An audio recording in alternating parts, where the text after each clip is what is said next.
from East Tennessee. I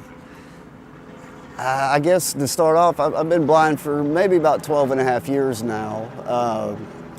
It was an addiction to speed and adrenaline that brought me to being blind. I had a horrific motorcycle accident when I was 21, and I don't hardly remember anything for about a year. I was in traction and woke up. I had to learn how to walk and move my arms again and things like that. But it brings on another interesting thing. I'm a musician. I play multiple instruments, and that was my determination to use my arms again, was to play guitar, you know. So you would think it would be so I could hug my wife, but I wasn't worried about that.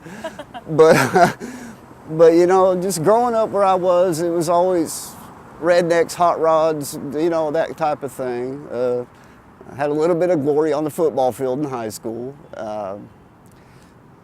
That's pretty much a good background of me. When I began to be 10 or 11 years old, I got an interest in football. And I turned on the TV one Saturday and LSU was playing a game against Auburn. And LSU beat Auburn. And right then and there, I became an LSU fan. It's been that way all my life. So when thinking of the future and wanting to go to a good school to better my life, you know, facing what I face now, I said, well, why don't I go to LSU? You know, I suffer depression and anxiety, and I actually went to inpatient treatment for that for 7 months to straighten my head out before I came here. It was just like a lifelong dream, really. And I feel a lot of the students don't realize how lucky they are to be here. But, you know, I kind of do for how hard I had to work to be here, you know. But, yeah, football and good times, LSU, yeah. When I came and went and registered with the disability department, I've never been here before. I asked, do you all have an orientation and mobility trainer to help me learn this campus and walk to class and everything on my own? But no, we don't provide that. I was like, okay. I said, note takers. They say, well, students do it. And further on with the mobility, she goes, you need to talk to the girls at Delta Gamma because the sorority, because they are the ones that help you. So basically at first I was faced with having to rely on other students, when in fact by federal laws and acts, the school should be providing that for me, not relying on other students to do it for me.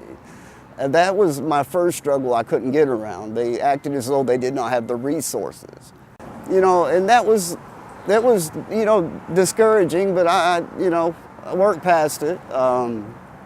I started to rely on the students, and once I started to network, things got easier. But academically, a whole lot of our work, our quizzes, our assignments are posted online.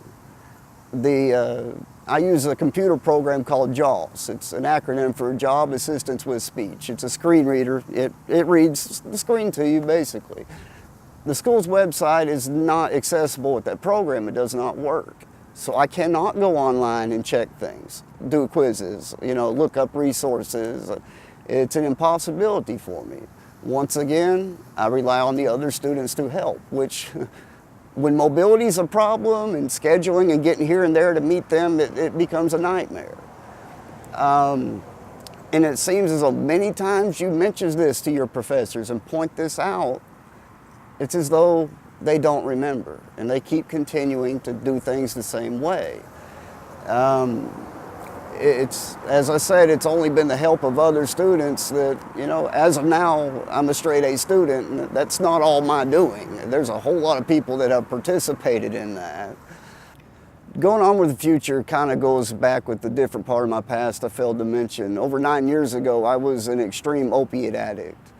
And it was not good, and you know, I got help. And when I went through rehab, like I was just so impressed by those counselors and the psychiatrists and psychologists that how much they helped me. I decided at that point that's what I wanted to do. So I came here, you know, did the work, got here. I'm working on my bachelor's in psychology right now. I would love to do the grad program here and become a clinical psychologist. And if I can get it paid for, I'll go for a doctorate as long as I can make it happen. because that's what I want to do. I mean, I want to help people that are stuck in addictions or even mental health counseling, people that can't sort out their mental well-being. And I just want to be the counselor to provide that service for people effectively. And I do feel like I could nurture that here at this college, learning what I can learn and trying to do the best I can. So I want this education here, the experience, it could be better, but I'm not really going to hate on the university too bad because I just love being here. But I want to take this experience and turn it into a positive, life-changing experience for many other people.